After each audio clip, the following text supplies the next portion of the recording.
Señor Jesús, eres Señor amado, eres el deseado de las naciones, Señor. Eres nuestro precioso Señor, nuestro precioso Salvador, aquel a quien esperamos, Señor, cada día, por el cual nos preparamos, Señor, y nos santificamos cada día, Señor, para poder verte, Señor. Cada día, Señor, de nuestras vidas queremos dedicar a conocerte más, Señor, a conocer tu palabra, a conocer el latido de tu corazón, Señor. Gracias porque cada día tienes palabras, Señor, palabras de vida para nosotros, palabras de vida para todo aquel que tiene hambre y sed, Señor, y tiene necesidad de ti, necesidad de paz, necesidad de sanidad, necesidad de libertad, Señor. Tú traes una verdadera libertad. Y en este momento, Señor, trae esa verdadera libertad a todo aquel que pueda escuchar esta palabra. Gracias, Señor, porque tú te estás revelando a nuestros corazones. Y estás tocando la puerta de nuestro corazón, Señor, para entrar y cenar con nosotros. Te amamos, Señor, te entrego este momento, este tiempo. Háblanos, Señor. Amén. Amén. Estamos entrando a la tercera carta que Jesús le dijo a Juan que escribiera a las 7 iglesias que estaban en el Asia Menor. 7 iglesias que representan en nuestra generación también las iglesias que hay hoy. Y Él nos está hablando directamente a cada uno de nosotros, escribiendo estas cartas. Y esta tercera carta es escrita a la iglesia de Pérgamo. Ahí en Apocalipsis 2 vamos a leer lo que el Señor habla a esta iglesia de Pérgamo. Y les invito a cada uno de ustedes a que puedan abrir sus Biblias y acompañarme al capítulo 2 de Apocalipsis. Vamos al versículo 12. Y es lo que se escribe a la iglesia de Pérgamo. Y toda esta carta es un llamado a no corromperse. Es un llamado que Jesús está haciendo a la iglesia que se encontraba en esta ciudad. Y vamos a ir viendo, vamos a ir permitiéndole al Señor que escudriñe nuestros corazones y que podamos entender lo que el Señor quiere hablarnos a través de esta carta. Apocalipsis 2 del 12 al 17 dice: y escribe al ángel de la iglesia de Pérgamo. Quien le dice a Juan, sabemos que es el mismo Jesús. Hemos aprendido eso leyendo el capítulo 1 de Apocalipsis. En los anteriores audios les he compartido sobre las 2 iglesias que también el Señor le había hablado, y esta es la tercera iglesia, por eso es la tercera carta que él escribe a esta iglesia. Y la iglesia de Pérgamo es es una iglesia que está recibiendo un mensaje profético a través de Juan, a través del apóstol Juan, que está en la isla de Patmos, en la cárcel, estaba en prisiones. Y Pérgamo viene de la palabra pergamum o pérgamos, o también vamos a aprender que viene el pergamino de este lugar. Y una definición más profunda de Pérgamo es altura. Vamos a compartir más adelante dónde se encontraba Pérgamo y por qué también significaba altura. Y el verso 12 dice: el que tiene la espada aguda de 2 filos dice esto. Jesús, antes de decirles lo que tenía que decirles, les estaba anticipando quién era Él.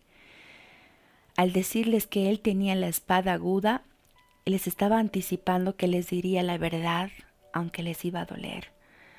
Les hablaba de la espada porque Jesús sabía que en ese lugar la espada era un símbolo que utilizaban mucho los romanos, que dominaban. Se gobernaba por la espada de Roma. Este es un lema que se manejaba y se maneja en muchas películas e historias de los romanos, cómo golpean su espada en su pecho, ¿no? Porque la espada era un símbolo muy importante para ellos. Entonces Jesús quería hacerles saber que tenía una espada más poderosa que la espada de los romanos. Sabemos que la espada corta, que la espada separa, que la espada divide, y vemos en el libro de Hebreos que esta espada se refiere a la palabra de Dios. Vamos a leer Hebreos 4:12. Dice: porque la palabra de Dios es viva y eficaz y más cortante que toda espada de dos filos, y penetra hasta partir el alma y el espíritu, las coyunturas y los tuétanos, y discierne los pensamientos y las intenciones del corazón, y no hay cosa creada que no sea manifiesta en su presencia. Antes bien, todas las cosas están desnudas y abiertas a los ojos de aquel a quien tenemos que dar cuenta. Efesios 6:17 dice: y tomad el yelmo de la salvación y la espada del Espíritu, que es la palabra de Dios. Vamos a leer Mateo 10:34 al 36. Dice: no penséis que he venido para traer paz a la tierra. No he venido para traer paz, sino espada.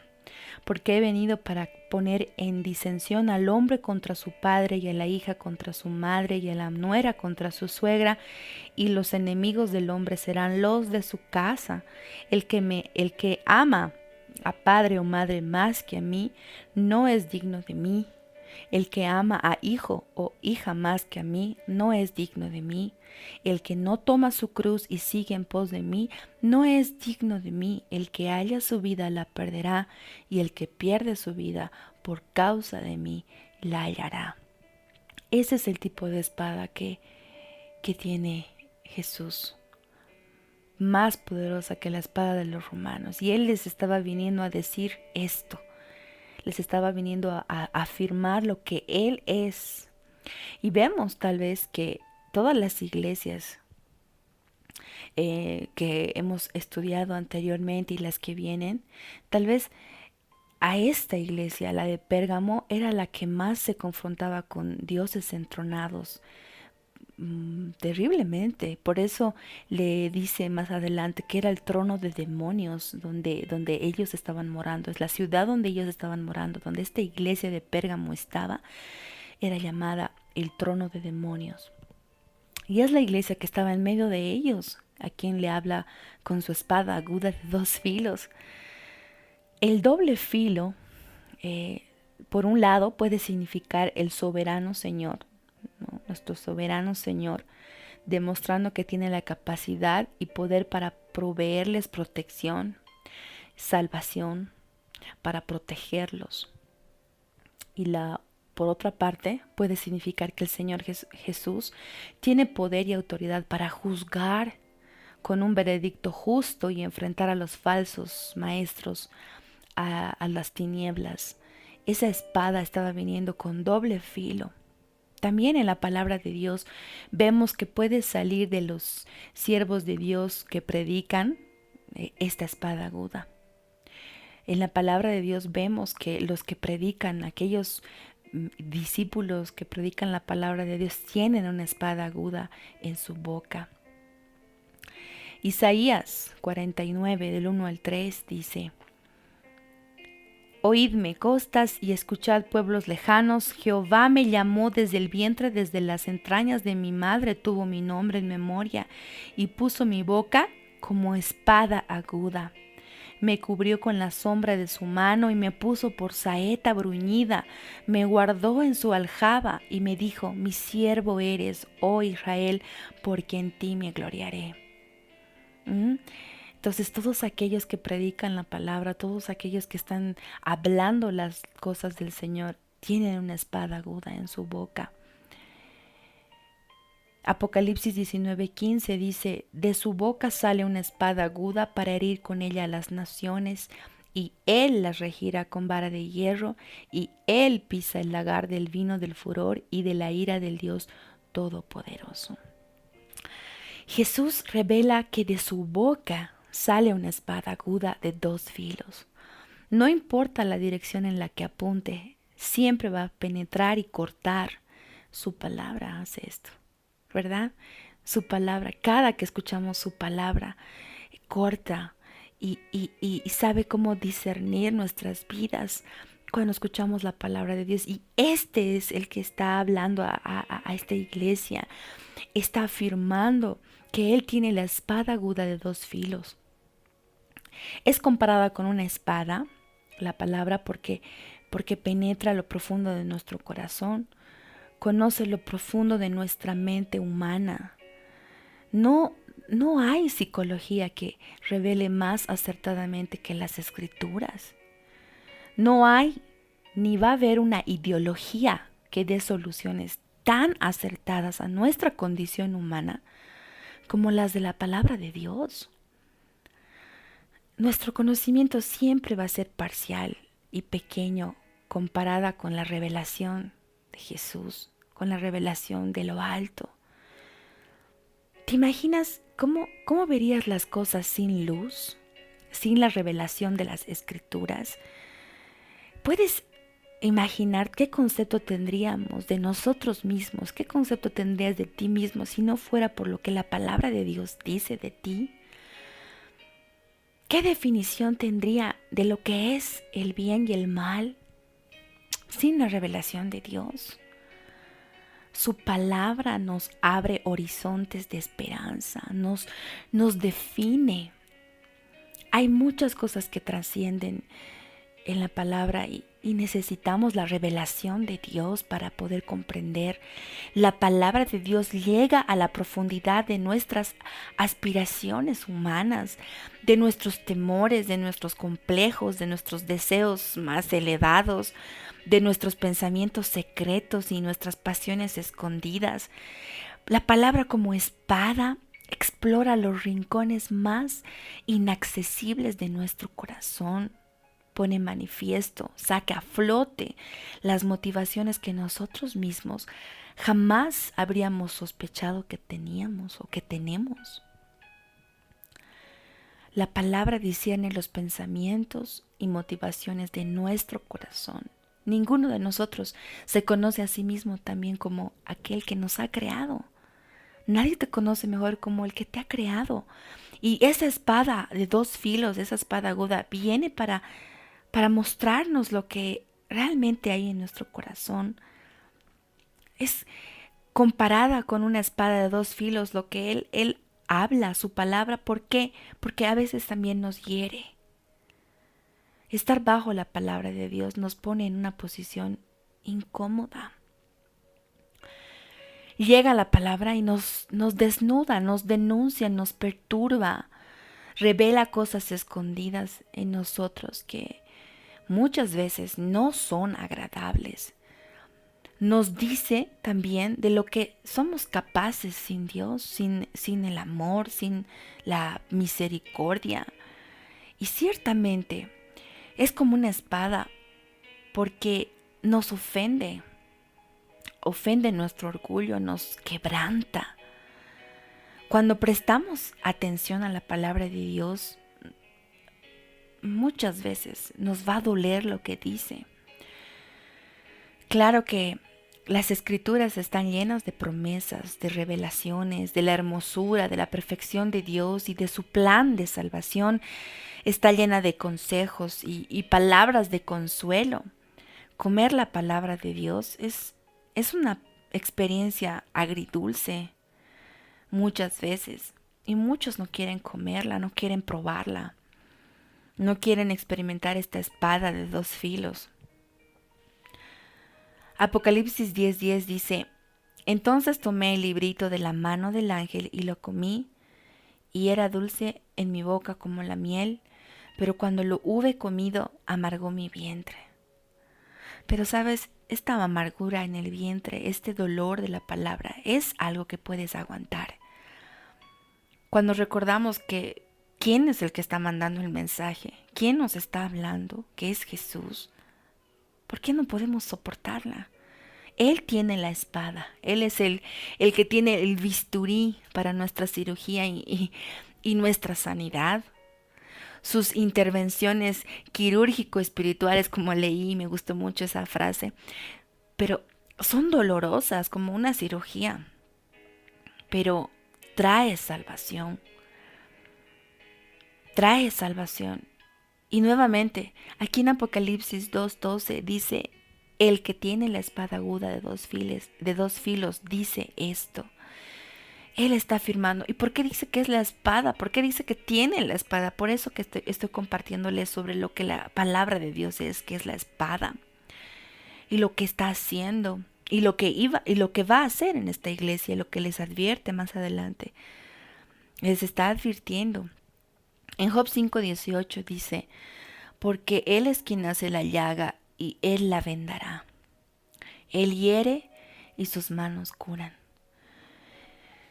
Él está trayendo esta espada por todo lo que había escudriñado en el corazón de los creyentes en Pérgamo. Y Él trae su espada para lo que Él sabe que está en nuestros corazones.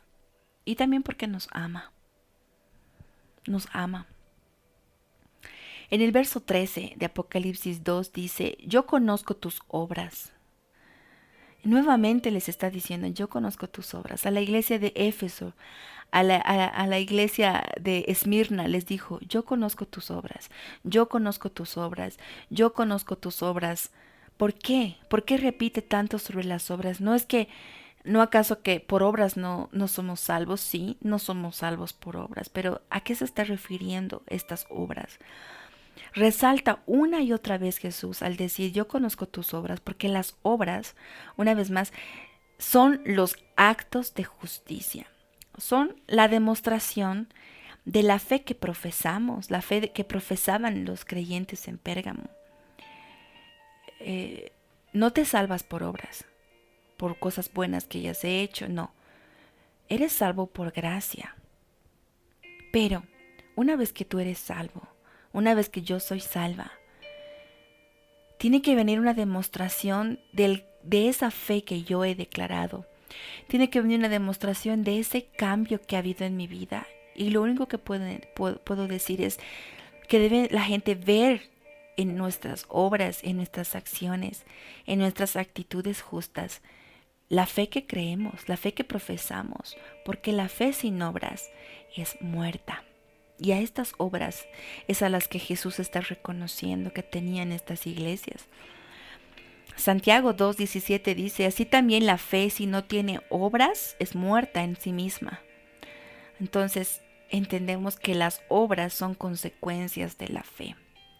Mateo 5:16 dice, así alumbre vuestra luz delante de los hombres para que vean vuestras buenas obras y glorifiquen a vuestro Padre que está en los cielos. Normalmente nos vituperan por las buenas obras que hacemos. Se hacen la burla, se mofan y mucha gente nos puede tachar de locos, o fanáticos, ¿no? Pero a eso añade Pedro, aquí en 1 Pedro 2:12, manteniendo buena vuestra manera de vivir entre los gentiles, para que en lo que os calumnian como malhechores, glorifiquen a Dios en el día de la visitación, al observar vuestras buenas obras. A Jesucristo también lo calumniaron y lo levantaron en una cruz para que lo vieran como si fuera un ratero, un malhechor, un hombre del mal. A nosotros puede que nos llegue no nos llegue a tanto a que nos crucifiquen, pero en cualquier caso, en el día del juicio, cuando todo quede manifiesto, todos los hombres que hayan pisado la faz de la tierra, sean destinados a la gloria eterna o a la eterna condenación, van a glorificar y reconocerán la justicia de Dios en las obras que hayamos hecho. Y la motivación de nuestras buenas obras es que glorifiquen a Dios. es que exalten a Dios, que aunque nos maltraten, vean algo diferente. Entonces, Jesús se está diciendo, yo conozco tus obras, sé lo que has hecho y lo que estás haciendo y cómo estás manteniéndote y están glorificando mi nombre a través de las obras que haces. Y Jesús sabía dónde estaban ellos también, él sabía dónde vivían ellos, él sabía que estaban en esta ciudad de Pérgamo en medio de una idolatría grande. Les dice ahí en Apocalipsis en el verso 13, yo conozco tus obras y dónde moras, donde está el trono de Satanás. ¿Por qué le dice que está en ese lugar donde era el trono de Satanás? Y cuando estaba leyendo y aprendiendo más sobre esto, eh, creo que es muy importante tener un contexto y un breve resumen sobre lo que es esta ciudad, y así vamos a poder entender mejor. Entonces, prepárate un momento para escuchar como una reseña histórica. Puede sonar un poco tediosa, pero es muy importante entender el contexto para comprender a qué se refiere con que ahí estaba el trono de Satanás. Pérgamo, llamada la más grande de Asia Menor, era llamada la más grande, era la ciudad, como dice, más grande de Misia, por donde Pablo pasó en su segundo viaje misionero, pero él no se quedó allí. Entonces no sabemos cómo ha sido fundada Pérgamo, la iglesia de Pérgamo, en el lugar, cómo los creyentes han empezado ahí, pero seguramente por todo lo que ha pasado en Éfeso, eh, ha ido ahí como a Esmirna y a todas las otras, y se han empezado a abrir más iglesias por los misioneros, los evangelistas que iban, ¿no? Pero Pérgamo poseía la más grande biblioteca de pergaminos. El pergamino se inventó en Pérgamo, por eso se llama pergamino. Y igual aprendí eso y espero que tú también estés aprendiendo. Y la elaboración del pérgamo se perfeccionó en ese lugar, y de ahí viene la palabra pergamino, ¿no? De Pérgamo. Y el pergamino estaba hecha de piel curtida de cabras y de ovejas. Y eso sustituyó las tablas de barro o tablas o monumentos de piedra que utilizaban antes. Entonces se empezó a utilizar los pergaminos para escribir, para mandar mensajes, y fue más práctico y fue muy famoso Pérgamo por eso. Era un lugar de mucha tecnología para su tiempo. Esta ciudad era espectacular, la más grande, como les había dicho, de Asia Menor, porque fue construida en un cerro muy alto. Por eso les dije al principio, Pérgamo también significa altitud, altura, porque estaba en un cerro muy alto y su construcción era muy majestuosa, y dice que daba la impresión de estar en un reino, en algo muy celestial. Por eso la gente que vivía allá tenía una actitud un poco orgullosa. Y también Pérgamo poseía una escuela de estatuas, una escuela de ídolos, y donde hay una escuela hay estudiantes, ¿no? Entonces, muchas doctrinas, muchas sectas, mucha idolatría en ese lugar, y en medio de ellos estaba la iglesia de Pérgamo, los creyentes. Y dentro de esta ciudad, ahí en Pérgamo, los dioses más sobresalientes, porque tenían infinidad de dioses, los dioses más sobresalientes era Zeus, el altar de dios Zeus. Y tenía ese altar una forma de trono grande, a tal punto que actualmente en Berlín existe un museo en donde puedes encontrar los restos del templo de Zeus. Este templo, el cual estaba situado en la cumbre de Pérgamo. Este templo fue llevado piedra por piedra a Alemania.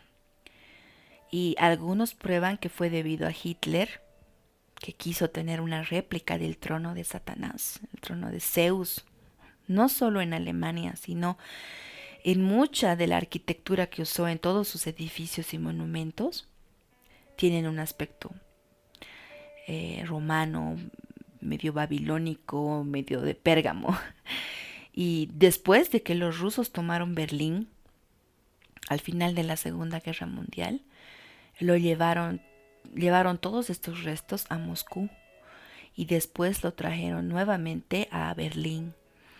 Si tú entras a investigar un poquito, a curiosear por internet sobre este museo, vas a encontrar videos sobre este museo de Pérgamo que tienen en Berlín y todo es con un aspecto babilónico. Es algo como muy, muy visitado por muchos turistas y ciertamente cuando yo entré a revisar un poco vi, ¿no? Tienen ahí un montón de estatuas, de pedazos de piedras, de paredes grandes, de lo que Nabucodonosor hizo y una admiración grande en esa ciudad, ¿no? Y bueno, actualmente los que viven cerca de Pérgamo, que ahora ya no se llama Pérgamo, vamos, les voy a ahorita hablar de qué se llama hoy en día, si quieres buscar en el mapa, pero hoy en día ellos están reclamando de que por favor se devuelva todas esas cosas de Pérgamo, todas las reliquias de Pérgamo que vuelvan desde Berlín a Pérgamo, a Bergama, que se llama ahora, ¿no? En la antigüedad este templo de Zeus, muy, muy famoso, muy idolatrado por todos los que vivían ahí y mucha gente iba solamente para adorarlo. Y era el soberano de Pérgamo. Y bueno, hay algunos otros dioses que hablan que habían ahí: Atenas, Apolos, Minerva, Atenea, Trajano, Dionisio. En sus ceremonias se mantenían serpientes en canastas, junto con Asclepio. Este Asclepio, estaba leyendo más, este Asclepio era el dios griego de la sanidad, que los romanos llamaban Esculapio, que era el dios de la medicina. Y la gente venía de muchos lugares procurando su sanidad.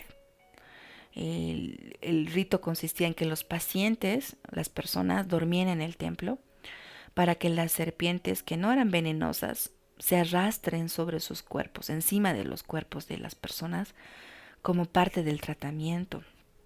Uno de los médicos más famosos que ha salido en el mundo antiguo y que hasta ahora muchos siguen es Galeno. Él era de Pérgamo. Pérgamo era muy sobresaliente en cuanto a lo religioso, más que Éfeso, más que Esmirna, pero igual en la medicina.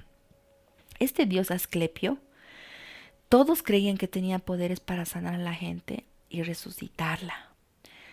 Y mira, aquí me quedé impactada porque su símbolo sigue presente en todas partes del mundo. Cuando tú ves esa serpiente enrollada en un báculo, en los medicamentos o en lo que es farmacias y todo, se refiere a este dios Asclepio. Y la gente venía de todas partes del mundo para ser sanada por medio de sus ritos espirituales. Así que Satanás puede hacer señales milagrosas que engañan a la gente. Y habían muchos otros como Serapio, Demeter, tenían escuelas de ídolos. Entonces habían muchos discípulos que adoraban a estos dioses, especialmente Zeus y este Asclepio. Era fuerte. Jesús nos dice en la carta a la iglesia de Pérgamo, en esta carta, que ese lugar donde ellos vivían, donde esta iglesia estaba, era realmente el trono de Satanás. Y esta afirmación tiene muchas implicaciones importantes porque la adoración a Zeus o a cualquier dios no está desconectada de la realidad espiritual. O sea, ¿qué significa? Que cada vez que la gente adora a dioses, está dándole poder a Satanás y a potestades en las regiones celestes al ponerse de acuerdo con ellos, al adorarlos. Y esto trajo resultado que mucha gente tuviera guerra espiritual en esa iglesia. Entonces esta iglesia de Pérgamo estaba en medio de esto. Y hoy en día, Pérgamo, como les compartí, ya no se llama Pérgamo, se llama Bergama. Bergama. Y ese es su nombre actual donde se producen, es una ciudad famosa por sus alfombras Si leen un poco de historia, las alfombras que producen están en casi todas las mezquitas árabes, musulmanas. Estas alfombras son especialmente hechas por ellos. Y debido a que Pérgamo era el centro de la adoración de dioses paganos en Asia, había un peligro grande para la iglesia ahí en Pérgamo, porque estaban expuestos constantemente a la adoración idólatra que tenían ellos. Y esta iglesia vivía en medio de una ciudad totalmente entregada a la idolatría. Amor excesivo por sus dioses. Adorar a otros dioses es adorar a demonios, porque detrás de cada ídolo se esconden los demonios. Ellos, estos idólatras que tenían tantos dioses, sustituían el amor que se debía dar al verdadero Dios. Los ídolos siempre han representado tropiezo para el pueblo de Dios a lo largo de la palabra que leemos. Vemos en la palabra de Dios, en el periodo de los jueces, de los reyes, leemos cómo el pueblo se convirtió adoradores, idólatras de las señales muchas veces que se hacía por Moisés. Por ejemplo, la serpiente de bronce que hizo Moisés en, en un tiempo cuando estaban empezando a morir por la mordedura de serpientes. O sea, no hay una coincidencia con este otro dios Asclepio que les he hablado hace rato. Es que es una imitación de esa serpiente, tratando de desvirtuar lo que Dios había hecho. Ahora, haciendo un paréntesis, a ver, un paréntesis en este lugar, me puse a escudriñar un poco más sobre este símbolo de la serpiente de bronce que Dios le dijo a Moisés que haga en el desierto, y las personas tenían que mirar a la serpiente, a ese lugar de bronce, y se sanaban. Dice en Números 21, 4 al 9. Después partieron del monte de Hor, camino al del Mar Rojo, para rodear la tierra de Edom. Y se desanimó el pueblo por el camino, y habló el pueblo contra Dios y contra Moisés. ¿Por qué nos hiciste subir de Egipto para que muramos en este desierto? Pues no hay pan ni agua, y nuestra alma tiene fastidio de este pan tan liviano.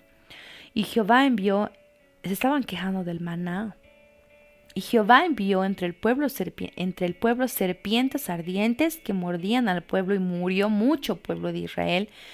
Entonces el pueblo vino a Moisés y dijo: hemos pecado por haber hablado contra Jehová y contra ti. Ruega a Jehová que quite de nosotros estas serpientes. Y Moisés oró por el pueblo, y Jehová dijo a Moisés: hazte una serpiente ardiente y ponla sobre un asta, y cualquiera que fuere mordido y mirare a ella vivirá. Y Moisés hizo una serpiente de bronce y la puso sobre un asta, y cuando alguna serpiente mordía a alguno, miraba a la serpiente de bronce y vivía. Y también encontramos este mismo momento en Juan 3, 14 al 18. Dice, cuando Jesús estaba hablando con Nicodemo, y dice: y como Moisés levantó la serpiente en el desierto, así es necesario que el Hijo del Hombre sea levantado, para que todo aquel que en él cree no se pierda, mas tenga vida eterna. Porque de tal manera amó Dios al mundo, que ha dado a su Hijo unigénito, para que todo aquel que en él cree no se pierda, mas tenga vida eterna. Porque no envió Dios a su Hijo al mundo para condenar al mundo, sino para que el mundo sea salvo por él. El que en él cree no es condenado, pero el que no cree ya ha sido condenado, porque no ha creído en el nombre del unigénito Hijo de Dios. Jesús está enseñando una verdad por medio de la simbología. La serpiente representa a Satanás, no a Jesús. Representa a Satanás, que hace que los hombres pequen y se pierdan. Y estaba en un báculo, en un báculo de madera, símbolo que está en una cruz. Y en la cruz Jesús venció a Satanás y lo exhibió públicamente, como lo dice Pablo en Colosenses 2:15. Y despojando a los principados y a las potestades, lo exhibió públicamente, triunfando sobre ellos en la cruz. Por lo tanto, recibió la ira de Dios mismo en esa cruz, la serpiente. Por eso es bronce. El bronce es el símbolo en el Antiguo Testamento de juicio, y era una serpiente de bronce. Entonces, los que desean ser liberados de su pecado, o sea, de la mordedura de la serpiente, y reciban la salvación, libre de la muerte del pecado por la mordedura de la serpiente, deben volver su corazón en obediencia de fe a la palabra de Dios. Entonces, el poder no está en la serpiente, como lo interpretaron humanamente, sino en que ha sido el pecado exhibido en la cruz y vencido. Y Asclepio, este dios pagano, estaba como imitando, ¿no?, estas doctrinas falsas. Y seguramente muchas doctrinas falsas han salido de esto. Pero este dios Asclepio era un dios falso a quien le atribuían hasta ahora la medicina. Jesús en la cruz estaba, dice, sobre él el pecado. Sobre él estaba la serpiente ahí, pero estaba siendo crucificado. Y no crucificado Jesús por pecador, sino crucificado el pecado. Y por la muerte de Jesús, por su sangre derramada, hemos sido salvos, hemos sido sanados. Dios siempre nos ha advertido a lo largo de la palabra de no adorar otros dioses, de no atribuir el poder de Dios a dioses, a ídolos. Siempre desde el Éxodo ha escrito: no tendrán dioses ajenos delante de mí, no harás imagen de ninguna semejanza, ni de lo que está en el cielo, ni en la tierra, ni debajo de la tierra, ni de las aguas. No te inclines ante ellas, no las honres, porque yo soy Jehová tu Dios, fuerte y celoso. Jesús, al enviar esta carta,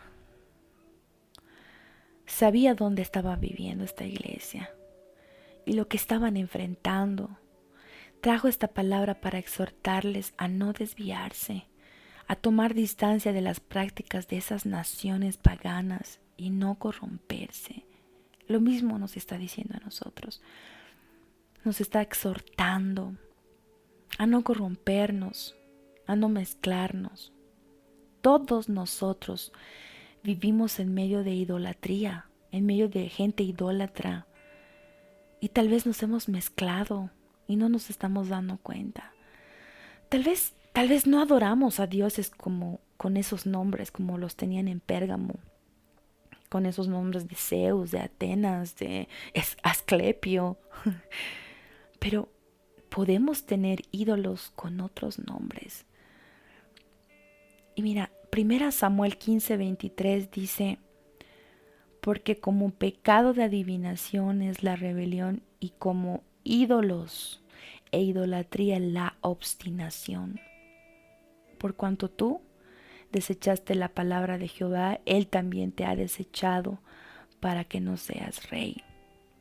Le estaba hablando a un rey que porque tenía obstinación, ¿no?, por desechar la palabra de Dios, por ser terco.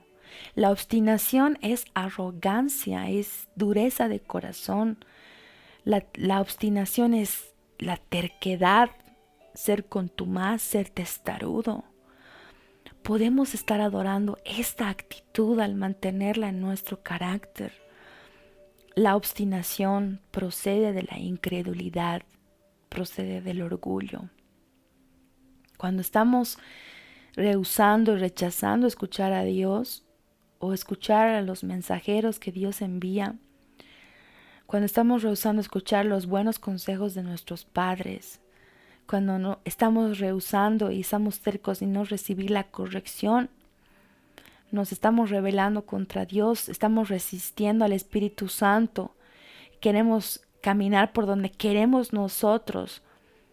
Es ser obstinados, y esta es una idolatría, es un ídolo en nuestras vidas. Es adorarnos a nosotros mismos. Debemos dejar de corrompernos con esta clase de idolatría y volver al Señor en arrepentimiento y no dejar que Satanás haga su trono en nuestras vidas. Continuamos con lo que dice en Apocalipsis 2:13. Dice, pero retienes mi nombre y no has negado mi fe, ni aun en los días en que Antipas, mi testigo fiel, fue muerto entre vosotros donde mora Satanás. Ahí en Apocalipsis 2:13 dice, pero retienes mi nombre y no has negado mi fe. Jesús anima a los creyentes en Pérgamo y la afirma por haber retenido su nombre. Él está reconociendo lo que ellos están haciendo. Ellos no habían soltado ese nombre que les había traído verdadera sanidad. Ellos tampoco habían negado su fe. Y pareciera ser que les vino una crisis fuerte cuando fueron tentados para negar el nombre de Jesús, cuando vieron a este hermano morir. Pero no lo hicieron. Uno de los hombres que había pagado el precio más alto de fidelidad era Antipas. Era un hombre, por cierto, muy interesante porque dice que su nombre significa el que está contra todos. Y literalmente se había puesto en contra de todos los que querían blasfemar el nombre del Señor.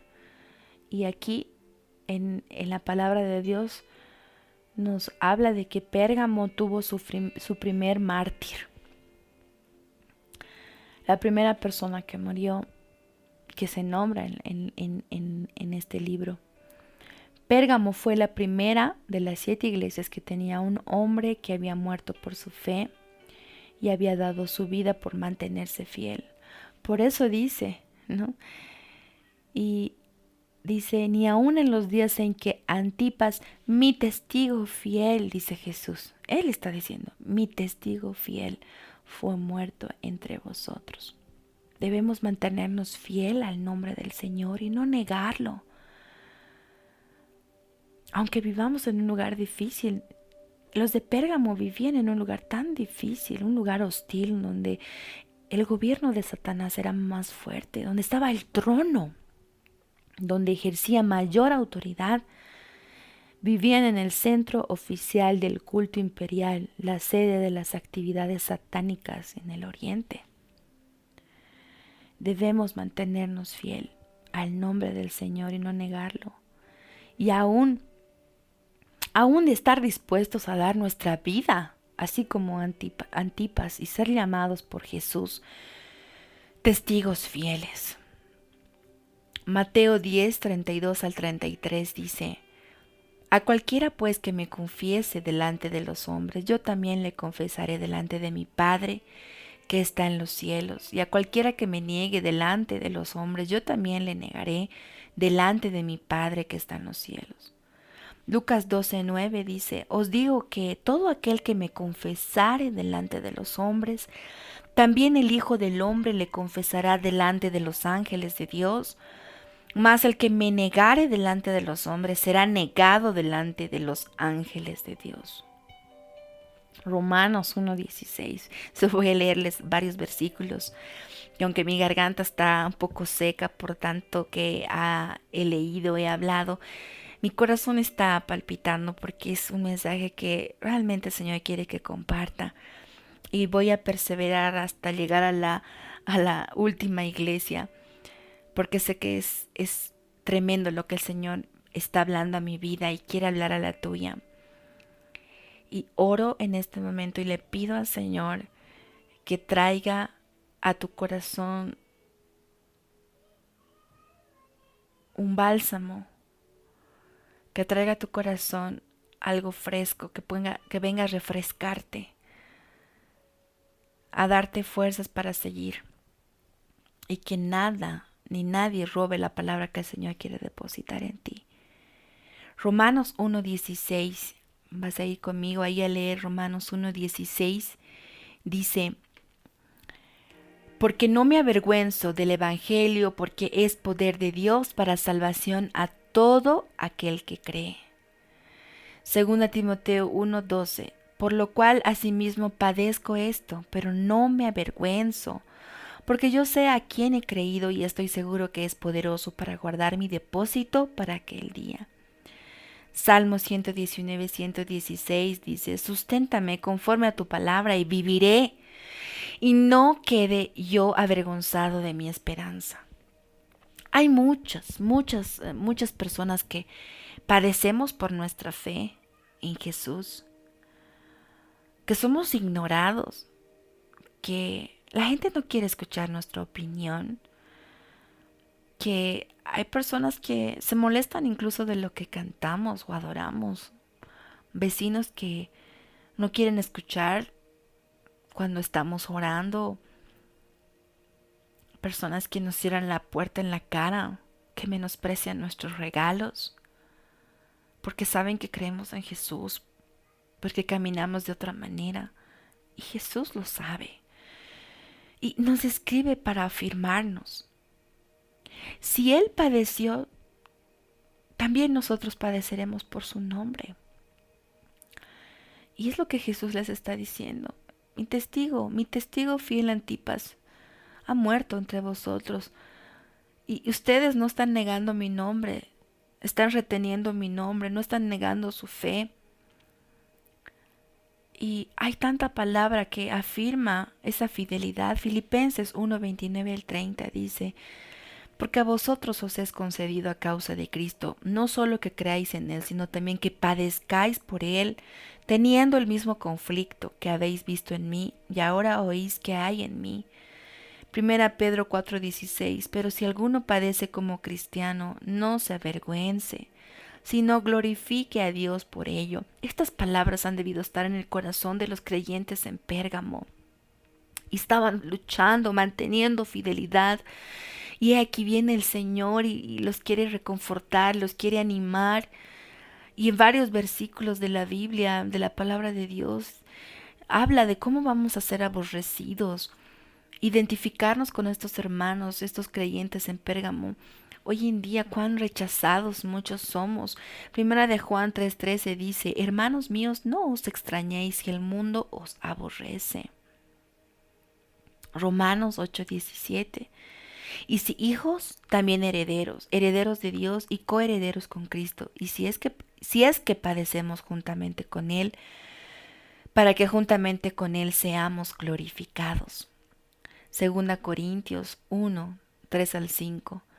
Bendito sea el Dios y Padre de nuestro Señor Jesucristo, Padre de misericordias y Dios de toda consolación, el cual nos consuela en todas nuestras tribulaciones, para que podamos también nosotros consolar a los que están en cualquier tribulación, por medio de la consolación con que nosotros somos consolados por Dios, porque de la manera que abundan en nosotros las aflicciones de Cristo, así abunda también por el mismo Cristo nuestra consolación. Debemos estar donde mora Jesús, donde Él vive, permanecer fieles, sentados en lugares celestiales, no donde mora Satanás. Y aún si estamos en medio de este mundo, no somos de este mundo. Nuestra ciudadanía no es terrenal, es celestial. Y debemos comportarnos como ciudadanos del reino de Dios. Vamos avanzando en el verso 14. Apocalipsis 2:14 dice, pero tengo unas pocas cosas contra ti, que tienes ahí a los que retienen la doctrina de Balaam, que enseñaba a Balac a poner tropiezo ante los hijos de Israel, a comer cosas sacrificadas a los ídolos y a cometer fornicación. La iglesia de Pérgamo toleraba a gente que tenía una doctrina reprobada para Dios. Esto estaba cambiando su manera de comportarse. Un poco de levadura leuda toda la masa, nos dice la palabra de Dios. Iban a ser contagiados, contaminados. Iban a corromperse. Por eso vino la espada aguda de dos filos a decirles esto. ellos estaban permitiendo que las creencias, que las costumbres paganas los influenciaran más de lo que se daban cuenta. Y nadie se iba a dar cuenta, solo Jesús. Por eso vino. Por eso vino a decirles estas palabras. Satanás enreda a la iglesia de una forma muy perspicaz, muy sutil, como la serpiente se acerca a su presa. Muchas veces es más fácil enfrentar algo cuando lo ves de frente a frente, pero cuando entra de a poco una influencia así de estas doctrinas, es peligroso. Y esta doctrina de Balaam, como hemos compartido también cuando se habla de Esmirna, Balaam significa devorador. También significa su nombre conquistador de gente. Balaam era un falso maestro, un falso profeta. Y seguro, como todo falso profeta, como todo falso maestro, tiene falsos discípulos, falsos seguidores, doctrinas erradas. Y aquí en este versículo está describiendo las tres cosas que hacía esta doctrina, que ponía tropiezo, que hacía comer cosas sacrificadas a ídolos y que incitaba a cometer fornicación. Si leemos números 22, si lees número 22, del 22 al 25, vas a comprender un poco más cómo Balaam influenció terriblemente en la caída de los hijos de Israel, en el tropiezo del pueblo. En números 25, 1 al 5 también vas a ver cómo este profeta falso aconsejó a Balac, que era el rey de los moabitas, cómo hacer caer en una trampa a los del pueblo de Israel. ¿Y sabes cuál fue el resultado? Que los israelitas cometieron idolatría, se volvieron a Baal a causa de las mujeres con las cuales fornicaron. Estas mujeres moabitas les hicieron caer. Y también dentro de de la doctrina de Balaam, aquí también le está diciendo que habían los de la doctrina de los nicolaitas, ¿no? Y estaban bien juntos la doctrina de Balaam con los nicolaitas, constantemente ambas doctrinas que incitaban a esto. Y dice, yo aborrezco estas doctrinas. Es lo que dice Jesús. La iglesia de Pérgamo estaba siendo permisiva con estas doctrinas, con estos pecados sexuales, con esta idolatría. No habían negado el nombre de Jesús, no habían negado su fe, a pesar de haber visto la muerte de este testigo fiel, Antipas. Pero por lo que está diciendo en esta carta es que estaban siendo permisivos con estas doctrinas. Y seguro muchos estaban cayendo, estaban tropezando. Muchos estaban empezando a tener una amistad con estos ritos a dioses, comiendo junto a ellos, delante de esos dioses, y empezando a vivir una doble vida. Y estas doctrinas las aborrece, las odia, las detesta, le provocan asco a Dios, le provocan vómito. Es lo que significa en otra traducción, aborrecer. Y no estamos libres hoy. No estamos libres de estar cometiendo los mismos pecados. Por eso esta palabra viene a confrontarnos también. Esta doctrina de Balaam junto con la doctrina de los nicolaitas traían tropiezo. ¿Cómo viene el tropiezo? ¿Qué es el tropiezo? El tropiezo es un golpe involuntario contra un obstáculo. Cuando uno está caminando o está corriendo y que provoca que tú pierdas el equilibrio. Los que andan en la oscuridad tropiezan porque no hay luz y ni siquiera saben en qué han tropezado, porque no ven. Si yo apago ahorita la lámpara que está aquí a mi lado, yo no voy a poder ver nada. Y al pararme, al caminar, puedo tropezar y caer y romperme la cabeza, romperme alguna cosa, sacarme la mugre, como dicen, pero eso es lo que significa el tropiezo. Y la palabra de Dios trae exhortación contra aquellos que traen tropiezo. En Proverbios 4:19 dice, el camino de los impíos es como la oscuridad, no saben en qué tropiezan. Y sabes, hay personas que están empeñadas en hacerte tropezar, en hacerte caer. O tal vez tú eres de aquellos que hace tropezar a otros. Jesús dice en Lucas 17, vamos a leer.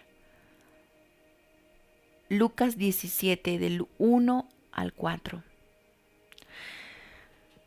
Dijo Jesús a sus discípulos: imposible es que no vengan tropiezos, mas ay de aquel por quien vienen. Subraya eso. Ay de aquel por quien vienen. Mejor le fuera que se le atase al cuello una piedra de molino y se le arrojase al mar, que hacer tropezar a uno de estos pequeñitos. Mirad por vosotros mismos, si tu hermano pecare contra ti, repréndele, y si se arrepiente, perdónale. Y si 7 veces al día pecare contra ti, y si 7 veces al día volviere a ti diciendo me arrepiento, perdónale. Pero otra versión de este verso 1 dice, y se los voy a leer esta otra versión. Jesús les dijo a sus discípulos, muchas cosas en el mundo hacen que la gente desobedezca a Dios, y eso siempre será así. Pero, ¿qué mal le irá a quien haga que otro desobedezca a Dios? Aquel que provoca los tropiezos tendrá consecuencias duras. Por eso Jesús está recomendando a sus discípulos mantener el buen testimonio y tener cuidado con los malos ejemplos y no ser piedra de tropiezo para los hermanos, para las hermanas. En los versos que leímos dice no hacer tropezar a los pequeñitos. ¿Qué son estos pequeñitos? Pueden ser los niños. También se puede referir a aquellos que tienen una fe inmadura, a aquellos recién convertidos. Y hay varios versículos que nos habla de la libertad que tiene uno. Y si a tu hermano le es tropiezo que tú comas o que tú hagas esto, no lo hagas para no ser tropiezo. Sí, podemos entrar en todo esto, pero hay de aquellos que provocan tropiezo, dice el Señor. Lo segundo que esta doctrina de Balaam hacía era que les hacían comer cosas dedicadas a ídolos. ¿Cómo eran estos ritos de la doctrina de Balaam y la influencia de esta doctrina de los nicolaitas? Vamos a leer un poco de Números 25 del 1 al 3. Dice, moraba Israel en Sittim y el pueblo empezó a fornicar con las hijas de Moab, las cuales invitaban al pueblo a los sacrificios de sus dioses, y el pueblo comió y se inclinó a sus dioses. Así acudió el pueblo a Baal Peor, y el furor de Jehová se encendió contra Israel. ¿Cómo eran estos ritos? Las invitaban a venir a esa fiesta. Y ahí fornicaban, tenían relaciones sexuales delante de esos dioses. Y ahí habían mesas servidas con comida. Y comían esa comida dedicada a ese dios y se inclinaban a esos dioses. Estos ritos mayormente de fertilidad de estos pueblos paganos, que estas mujeres seducían a los hombres israelitas para que realicen actos sexuales inmorales en presencia de sus dioses. Esta era la piedra de tropiezo también. Era una trampa, estas fiestas. Y también vamos a ir viendo en la próxima iglesia que vamos a estudiar, Tiatira, que también les habla de esta comida que hacían a los ídolos. Y aquí habla de Jezabel, que Jezabel tenía una mesa donde estaban esas cosas sacrificadas a ídolos, y ahí también comían, estaban siendo invitados, estaban siendo mezclados, contaminados, caían en trampas. Primero venían por las mujeres y luego estas mujeres los llevaban a perderse. Y al hablar de lo sacrificado a ídolos en nuestra cultura,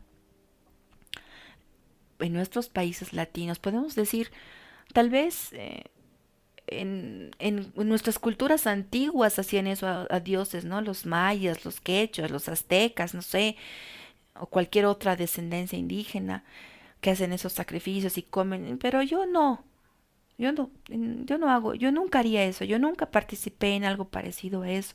Entonces esto esta palabra yo no he practicado en esta doctrina, no es para mí. Pero lamentablemente esos sacrificios a ídolos, esas comidas a ídolos, esas acciones a ídolos, ahora se han modernizado y muchos no se dan cuenta que están participando o quizás estén participando ahora de sacrificios, de comidas a ídolos. Si Jesús es nuestro pan de vida, existe un pan de muerte.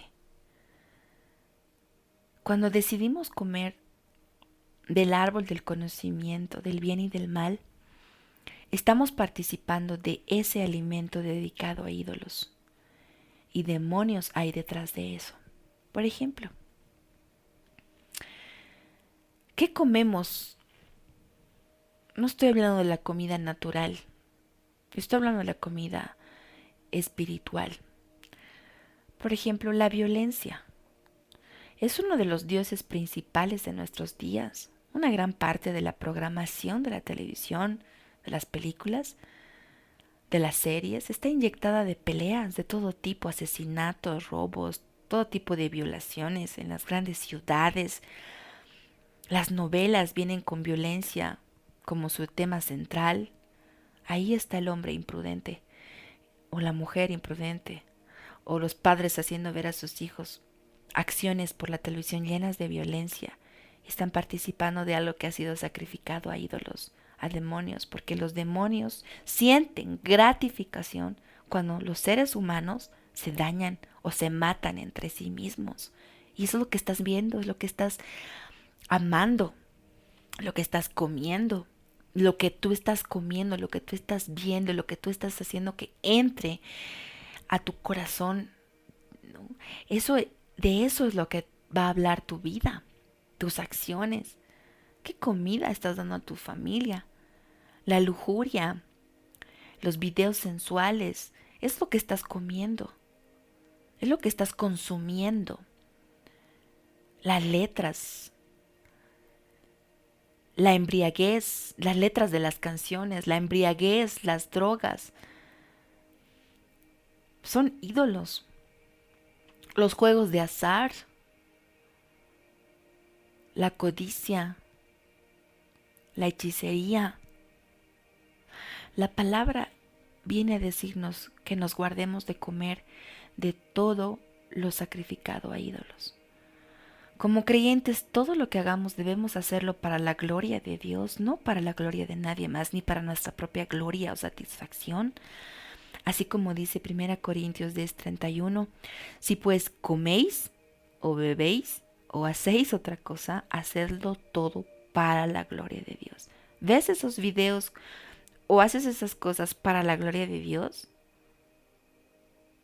Creo que desde ahora tenemos que pensar cualquier cosa que hagamos, que miremos, que consumamos, debe ser para la gloria de Dios. Si no es para la gloria de Dios, desecharlo. 1 Corintios 10, 1 al 3 y 6 al 8 dice, porque no quiero, hermanos, que ignoréis que nuestros padres todos estuvieron bajo la nube, y todos pasaron el mar, y todos en Moisés fueron bautizados en la nube y en el mar, y todos comieron el mismo alimento espiritual, y todos bebieron la misma bebida espiritual, porque bebían de la roca espiritual que los seguía, y la roca era Cristo. El verso 6, mas estas cosas sucedieron como ejemplo para nosotros, para que no codiciemos cosas malas como ellos codiciaron. Ni seáis idólatras como algunos de ellos, según está escrito, se sentó el pueblo a comer y a beber y se levantó a jugar. Ni forniquemos como algunos de ellos fornicaron y cayeron en un día 23,000. Es clara la palabra de Dios. 1 Corintios 10, 21 al 28. No podéis beber la copa del Señor y la copa de los demonios. No podéis participar de la mesa del Señor y de la mesa de los demonios. ¿O provocaremos a celos al Señor? ¿Somos más fuertes que Él? Y aquí nos está describiendo en este verso que hay la mesa del Señor y hay la mesa de los demonios. ¿Cuál mesa vamos a escoger? ¿Cuál mesa vamos a escoger? Y los de la iglesia de Pérgamo estaban permitiendo que estas doctrinas estén entrando a la iglesia. No podemos permitir, no podemos permitirnos mezclar estas cosas. Debemos ser celosos de las cosas del Señor, no provocarlo a ir a Él. No hay ninguna comunión entre Dios y los ídolos. Juan 6:27 dice, trabajad no por la comida que perece, sino por la comida que a vida eterna permanece, la cual el Hijo del Hombre os dará, porque a éste señaló Dios el Padre. La mesa del Señor es la mesa que debemos sentarnos y anhelar comer a la mesa del Señor. Juan 6:56, el que come mi carne y bebe mi sangre, en mí permanece y yo en él. Romanos 14:6, el que hace caso del día lo hace para el Señor, el que no hace caso del día para el Señor no lo hace. El que come para el Señor come, porque da gracias a Dios, y el que no come para el Señor no come y da gracias a Dios. Jesús quiere que comamos de su mesa, que cenemos con Él, que participemos de su mesa. Apocalipsis 3:20 dice, he aquí yo estoy a la puerta y llamo. Si alguno oye mi voz y abre la puerta, entraré a Él y cenaré con Él y Él conmigo. Jesús también dice que Él es el pan de vida, en Juan 6:25. Entonces, sentémonos a esa mesa, no a la mesa de ídolos, no a la mesa de Satanás, no a la mesa de demonios. Y esta palabra que el Señor está trayendo para que podamos salir de esa situación, de esa doble vida. No olvidemos el pan de vida que es Jesús. No cambiemos ese pan por otras cosas que están dedicadas a ídolos o a demonios. Y la tercera cosa que esta doctrina de Balaam, junto con la doctrina de Nicolaitas, hacía, era provocar que los hijos de Dios caigan en fornicación. Y la fornicación es todo lo que es fuera de los límites del pacto matrimonial en lo natural. En lo natural es todo lo que se hace fuera del matrimonio, antes de casarse, ¿no?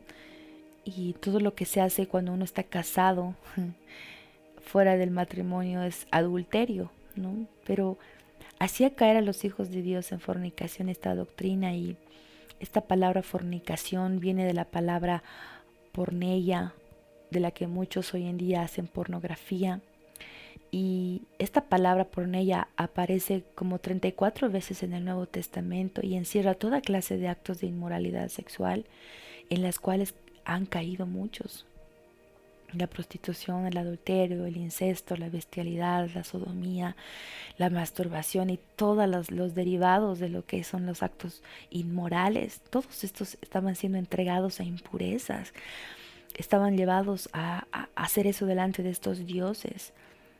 Y esto se estaba metiendo en esa iglesia, y hoy en día está metida en muchas iglesias. Y Jesús dijo en una ocasión a una mujer que se le había pescado en un acto inmoral. Le dijo, ¿sabes? Vete, pero no peques más. Ni yo te condeno, le dice, pero vete y no peques más. Y eso es lo que hoy necesitamos entender y decirle a todo aquel que persiste en su pecado, que no peque más. El mundo nos va a decir anticuados, nos va a decir retrógradas por tomar acciones en contra, pero debemos recordar lo que dice el Señor en su palabra. En Filipenses 4:8 dice, por lo demás, hermanos, todo lo que es verdadero, todo lo honesto, todo lo justo, todo lo puro, todo lo amable, todo lo que es de buen nombre, si hay virtud alguna, si hay algo digno de alabanza, en esto pensad. La iglesia de Pérgamo estaba siendo manchada con impurezas, con suciedades, con inmundicias, porque sabemos que quien practica el pecado ensucia su vida, se siente degradado, salpicado por la porquería, manchado por dentro. Y tenemos que ir más lejos y comprender que todo empieza en el nivel de nuestros pensamientos, con pasiones vergonzosas, pasiones de concupiscencia, codicias, lujurias, deseos. Estas pasiones son como apetitos que buscan ser saciados. Y cuando abrigamos en nuestros pensamientos esos malos deseos y nos vamos recreando con esos pensamientos, se van convirtiendo en pasiones que nos consumen y empezamos a ceder en el cuerpo a esos deseos y se convierten en pasiones desenfrenadas y nos llevan a cometer actos reprobables delante de Dios. Como creyentes, como hijos de Dios, tenemos que vencer este sistema de este mundo y no conformarnos a él.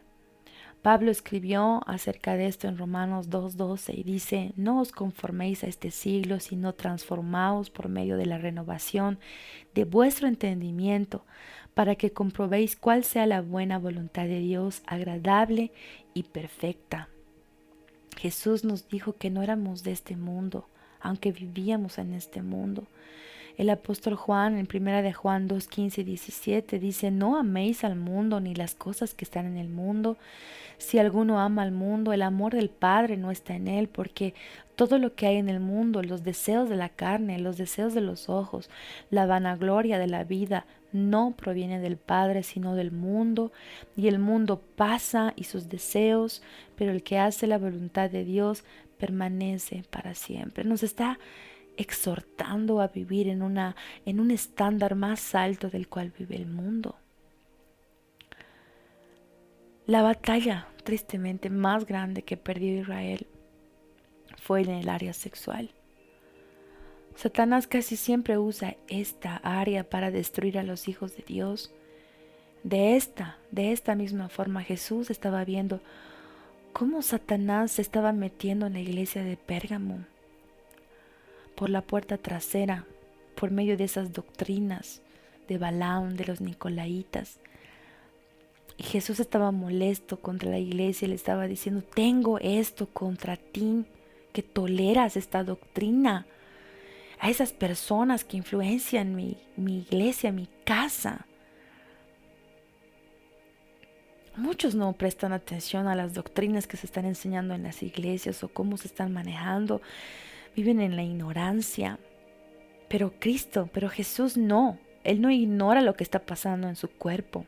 A Él le importa mucho que se enseñe la verdad en su iglesia y que las doctrinas que se enseñan reflejen su carácter, reflejen su amor, reflejen su naturaleza. Y esto nos debe dar una lección práctica, esto de que estamos leyendo sobre Pérgamo, sobre la iglesia en Pérgamo, que a veces Satanás no te ataca directamente, sino que usa una relación con una mujer o con una secta, con una amistad, con algunas reuniones, no sé, que alguna creencia para bajar tu estándar moral o espiritual en el cual estás, tu relación con el Señor. Esto es lo que sucedió a la iglesia de Pérgamo. Ellos habían enfrentado la muerte por causa de Jesús cuando han visto a su amigo Antipas, pero ellos estaban comenzando a comer cosas sacrificadas a ídolos, estaban fornicando, estaban decayendo. Nosotros como iglesia en este siglo, en esta era, nos encontramos en una crisis parecida. Lo que solía horrorizar a nuestros padres, a nuestros abuelos, que tal vez no eran cristianos, ahora es permisible y normal para nuestros hijos cristianos, para los jóvenes cristianos, permitir o que convivan, permitir que vayan a fiestas que no son creyentes y que estén en medio de todas esas cosas, que vean películas lujuriosas, permitirles y ya no sentir que es algo que es malo. Y poco a poco se está entrando estas doctrinas a nuestras casas, a nuestras iglesias. Y pueden decirnos anticuados, pero debemos mantenernos sin contaminación y no permitir que Satanás haga su trono en nuestra casa, en nuestra iglesia. Por eso el Señor sacó su espada aguda para dividirlos, para separarlos de lo falso, separando y dividiendo con su palabra con esa espada que separa las coyunturas y los tuétanos, como dice la palabra de Dios. Esta palabra estaba viniendo para evaluarlos. Verso 16 de Apocalipsis 2:16. Espero que estés conmigo todavía escuchando. Es un poco más largo este mensaje, pero sé que el Señor está con su espada removiendo arriba y abajo en mi corazón y en el tuyo. Apocalipsis 2:16 dice: por tanto, arrepiéntete, pues si no, vendré a ti pronto y pelearé contra ellos con la espada de mi boca. Jesús les está diciendo: arrepiéntanse, si no, voy a venir con esta espada de dos filos y voy a pelear contra todos aquellos que están caminando de esta manera. Jesús es muy severo, muy estricto con ellos porque estaban reteniendo a gente que enseñaba falsas doctrinas, que hacía que sus santos, los pocos que habían quedado, que no habían negado su fe, se corrompan y perdieran su santidad. Éfeso, hemos aprendido, tenía que regresar a su primer amor. Esmirna tenía que ser paciente en medio de sus sufrimientos. Y Pérgamo tenía que ser separado para el Señor en santidad y no contaminarse. La iglesia de Pérgamo y su liderazgo habían fallado en confrontar y reprender a aquellos que los hacían tropezar, lo cual es un mandamiento del Señor en su palabra que debemos hacer cuando encontramos estos que enseñan falsa doctrina. Mateo 18:15 el 18 dice: por tanto, si tu hermano peca contra ti, ve y repréndele, estando tú y él solo. Si te oyere, has ganado a tu hermano. Mas si no te oyere, toma aún contigo a uno o dos, para que en boca de 2 o 3 testigos conste toda palabra. Si no los oyere a ellos, dilo a la iglesia, y si no oyere a la iglesia, tenle por gentil y publicano. De cierto os digo que todo lo que atéis en la tierra será atado en el cielo, y todo lo que desatéis en la tierra será desatado en el cielo. La iglesia no debe tolerar ver cómo van cayendo uno a uno el pueblo de Dios por causa de estos que hacen tropezar.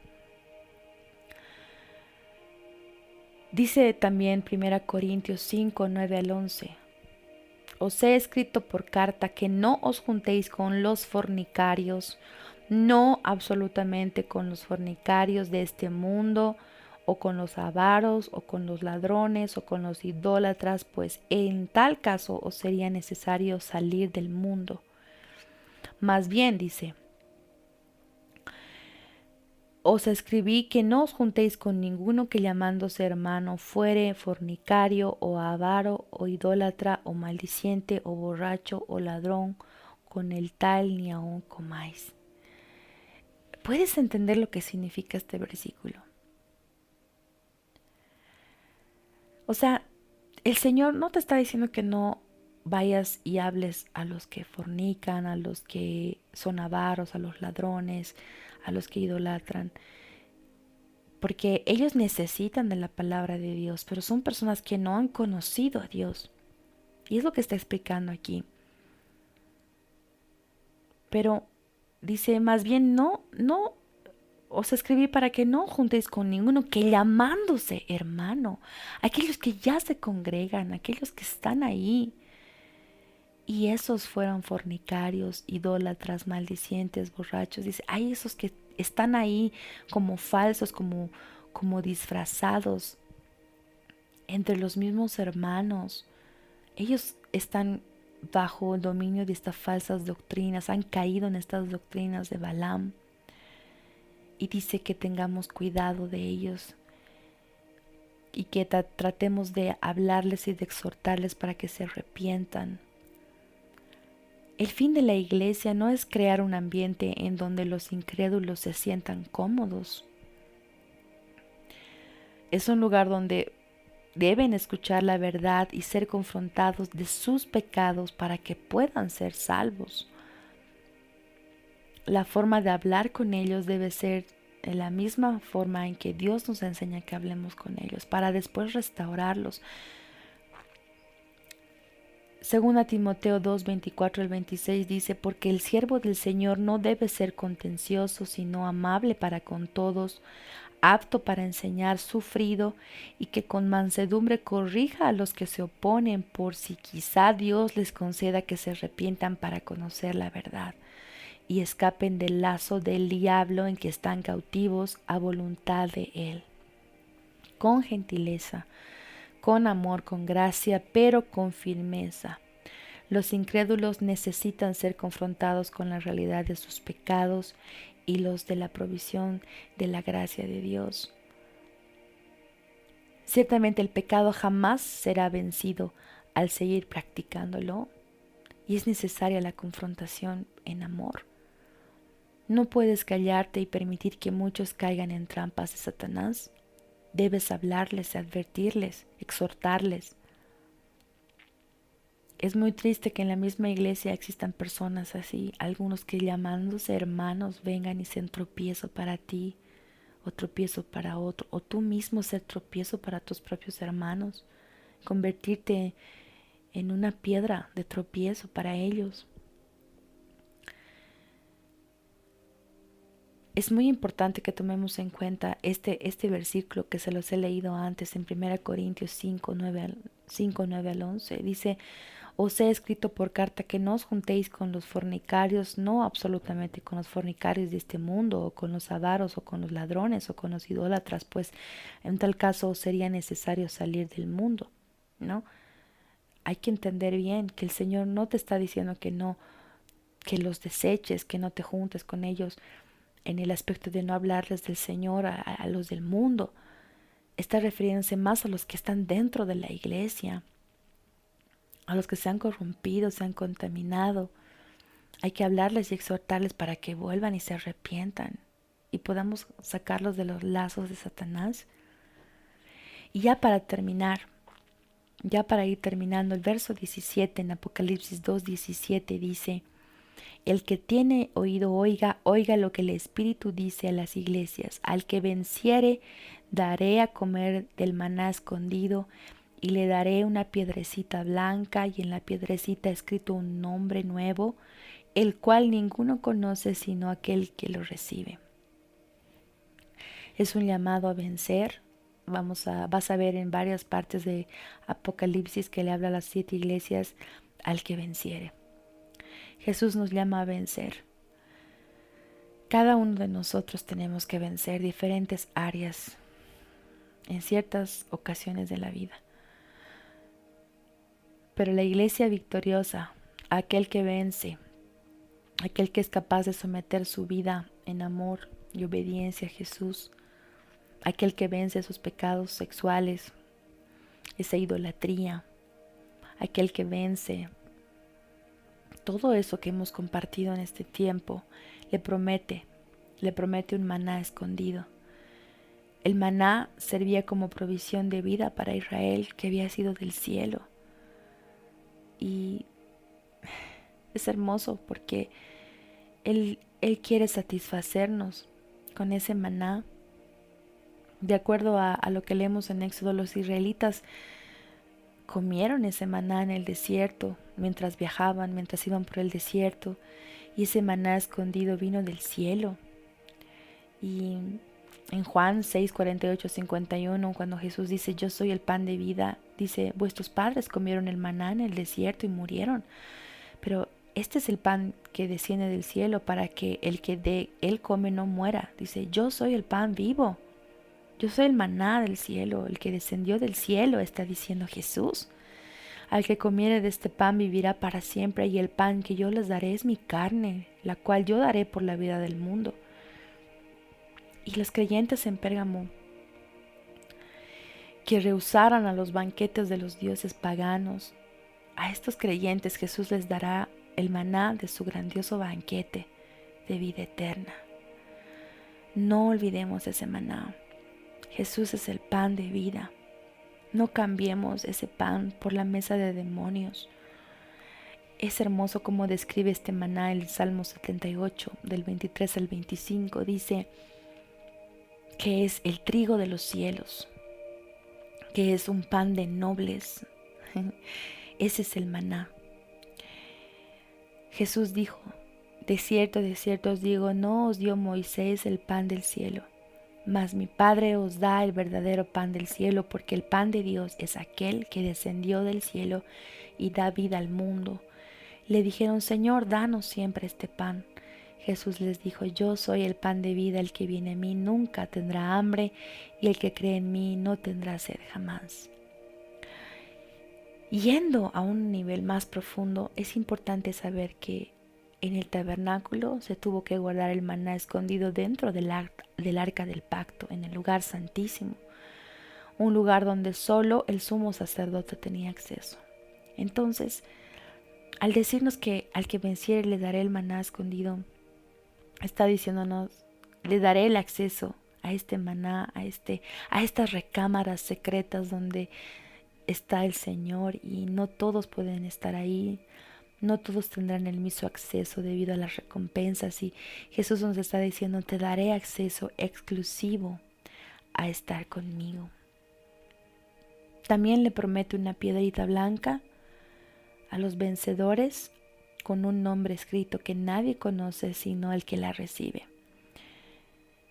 En Pérgamo, habiendo olimpiadas donde tenían por premio también una piedra blanca que representaba un premio de honor a los que terminaban la carrera, y teniendo esta piedrita ellos se hacían acreedores a banquetes, a comidas, a regalos.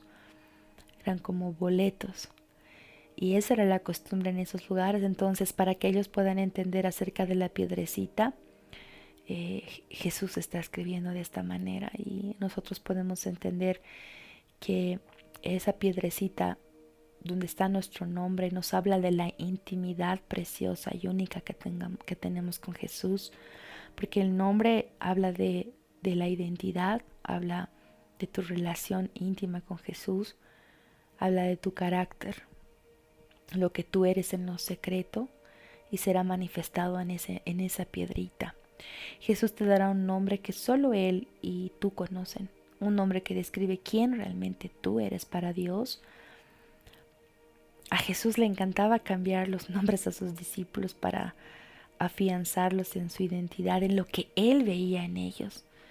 Ese nombre escrito en esa piedrita es quien fuiste cuando nadie más te vio, es ese nivel de entrega que tienes, y lo que emana de Dios hacia ti será plasmado en ese nuevo nombre que a sus ojos tú eres. En la Nueva Jerusalén seremos conocidos con ese nombre. Mostrará lo que realmente eres, lo que realmente soy. Esa piedra blanca va a emanar una gloria porque es blanca, es resplandeciente.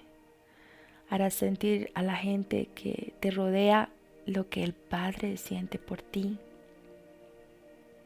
Cuando leemos la historia de David y toca nuestra vida su testimonio, Dios está confesando su nombre. Su piedrecita blanca está brillando, mostrándonos la gloria de Dios en su nombre, David. Puede estar tu nombre ahí. Así va a ser con nuestro nombre. Él va a contar tu historia, mi historia. Va a contar los tiempos de intimidad que has tenido con Él en lo secreto. Él escudriña tu corazón, y que el Espíritu Santo traiga convicción de pecado en este momento, para que reconozcamos que hemos estado sentados muchas veces en mesas dedicadas a demonios, apartados de la mesa del Señor. Tal vez has tropezado a causa de trampas que te han hecho, que te han puesto, o tú mismo has sido piedra de tropiezo para otros. Has dejado que las pasiones te gobiernen. Has permitido que la obstinación en tu carácter sea tu Dios, tu arrogancia, tu orgullo, que es como pecado de idolatría delante de los ojos de Dios. Y Jesús ha traído esta espada aguda de doble filo hoy para que pueda cortar lo que no es de Él, para que podamos discernir en qué mesa estamos comiendo. Y en esta hora, Señor, queremos renunciar a toda obstinación, a toda terquedad de querer hacer las cosas a nuestra manera, sin la dirección de tu palabra. Señor, perdónanos si hemos sido piedra de tropiezo para otros. Ahora comprendemos lo que tú nos estás escribiendo en esta carta. Nos estás exhortando a no corrompernos, a no contaminarnos, a no mezclarnos, Señor. Queremos pararnos firmes en tu nombre, así como esta iglesia en Pérgamo. No queremos negarte en ningún momento, Señor, ni avergonzarnos de ti, de tu palabra, de tu evangelio. Señor Jesús, no queremos permitir que Satanás entre así como entró a la iglesia de Pérgamo, a través de falsas doctrinas, a través de cosas que tal vez no podemos darnos cuenta. No queremos que vengan a corromper nuestra vida, a corromper nuestra familia, a corromper nuestros amigos, nuestras amistades, nuestros grupos de jóvenes, nuestras comunidades, Señor. No queremos quedarnos callados cuando vemos a nuestros hermanos tropezar o caer en pecados. Danos, Señor, la sabiduría para poder llevar una palabra de exhortación, y si acaso podamos lograr que puedan arrepentirse y volver a ti, Señor. Señor, queremos que nos encuentres fieles, fieles hasta el fin, Señor, hasta tu venida, hasta que tú nos llames, Señor, fieles en todo momento. Te amamos, Señor, y anhelamos, Señor, comer de ese maná escondido, de ese maná que es, Señor, un alimento eterno, en el cual más no tendremos sed ni hambre. Ese maná escondido, Señor, esa relación más profunda contigo. Gracias por poner una mesa delante de nosotros, Señor, donde podemos participar contigo. Gracias, Señor, por tu amor, por tu palabra, por tu exhortación. Gracias, Señor Jesús. Amén.